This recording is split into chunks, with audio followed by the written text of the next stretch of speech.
He ran up from behind the man he had just exposed and put his hand on the man's shoulder. That's just like Jesus, right? Glory to God. He'll expose us to us. Then he'll come back and love us. Wraps us up in his arms. Nobody will let us know where we're going wrong. He'll pull the rein. Glory to God. He'll shut up some things for us.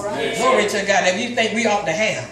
Glory to God. But God is trying to build our character. Trying to build our integrity. If he gave us everything we asked for, every time we asked for it, what kind of life would we have? We'd be trusting in the goods instead of trusting in the one of the giver.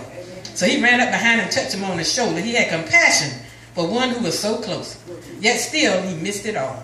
Jesus. He insists on his way, and he leads us along with the hopes we will conform to it. When we mess up on some issue, when there's something in our lives that he wants to deal with, he insists on dealing with it before moving on to another issue. That's right. That's why it seems it's taking so long for us to be delivered. Yes. We go to take care of one issue, and so we can handle the next issue. We got to take care of one issue, so we can handle the next issue. So sometimes we wonder, why is our night still? Why are we still in the night? But we said weeping may endure for a night, and joy in the morning. But we're still in our night. But the thing of it is, what you're doing in your night. Is you praying? Is you fasting? Are you reading and studying in your night until you get ready for that day to come? So you can handle the day. Glory to God. But we can pray it. God, why am I still going through this, Lord? I tell you, Lord, it's been many years. Glory to God. Hallelujah. I've said it so many times. Talking about myself, y'all. Glory to God. But Jesus is patient with us along the way. He loves us even as we reject his requirements, as we walk away from obedience. Jesus is not out to get us. He wants to deliver us from ourselves. We are stuck on what we want. We all got a one thing. Is it our husband, our wife, our children, our job? Because we got two nickels to rub together? Is it being disobedient? Is it passing the buck to someone else?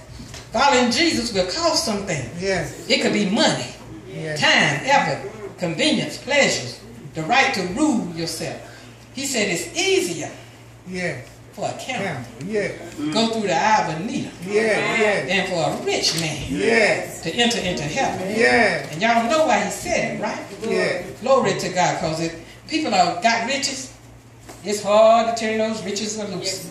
Glory to God. What Jesus said when the disciples heard it, he was telling them. And he got that statement as I was reading. It could have been from the narrow gate. There was a narrow gate, and it was called the needle gate. Glory to God. Where, and one of the gates into the ancient city of Jerusalem. And it says that it was a low gate. And a lot of times the camel, if they got a load, one said the camel would get down on the knees and take the load off so they could enter in and squeeze in. Then one said that they would turn on their side and let the load fall off, and then they would try to squeeze in. But nevertheless, it was a narrow gate, and they couldn't go in just so loaded. So this is what he was saying. But then Jesus was referring to, I just believe, a real needle itself, because of that little hole, and we cannot thread it like we used to. I cannot. I have to get Robert sometime to thread the thing, and he's letting us know that it's easier for a camel now, and that little needle, to go through it. Glory to God. And a rich man, because they don't want to give up they trust in their riches. They think they can make it to heaven. And see, that's what happened with Romney. He was trusting in his riches. He could buy people. Glory to God. And he was so bent on that he was going to win, and he didn't make but one speech. And that was a victory speech. And I haven't seen him much since then. Glory to God. But I tell you, glory to God.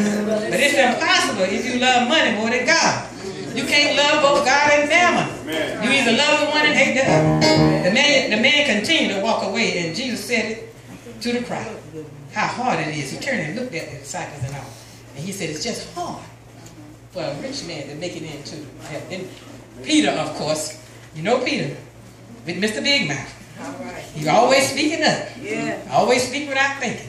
Then he said, when the disciples heard, they were exceedingly amazed, saying, who then can be saved? Truly, if the rich man can't be saved, what about us? What's going to happen to us? Because see, they thought that the rich man had it going on. Glory to God. But Jesus looked at him, and he said, with men, this is impossible. But God, all things are possible. He didn't say a rich man couldn't go to heaven. He he said it's just almost impossible because he won't want to give up his riches. But there's some rich people in heaven and some rich people in hell. Amen. And then Peter said, but Lord, we have forsaken all to follow you. Oh, yeah. Lord, what we getting? Yeah.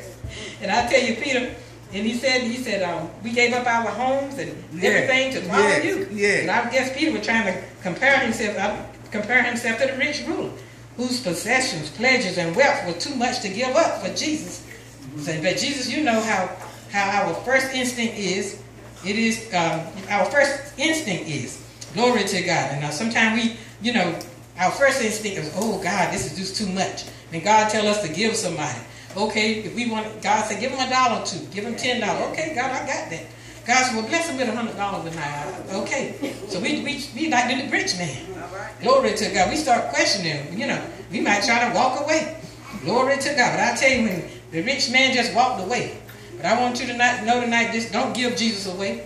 Glory to God. I tell you, during the Passion Week, I heard a sermon on that Wednesday night. The man preached, don't give Jesus away. Talking about Judas. Selling them out for 30 pieces of silver. He gave them away, y'all. But I'll let you know tonight, don't give them away. You might give away some clothes. You might give away some money. You might give away your car if you want to. But whatever you do, don't give Jesus away. Amen. Glory to God. Hold on to him. Glory to God. Hallelujah. Thank you, Jesus. We may not give him over for money, but in so many other things. Glory to God. In our lives, our jobs, our homes, and anything that we love. We'll put it before Jesus, and that's a form of giving Jesus away. Amen. Glory to God. Hallelujah. Thank you, Lord. I know I bless the Lord even on tonight. I just thank God for just being here. Glory to God. Hallelujah. But Jesus, that we might, Peter, he just had to be my, but then I said, before I say that I don't blame him, but we have to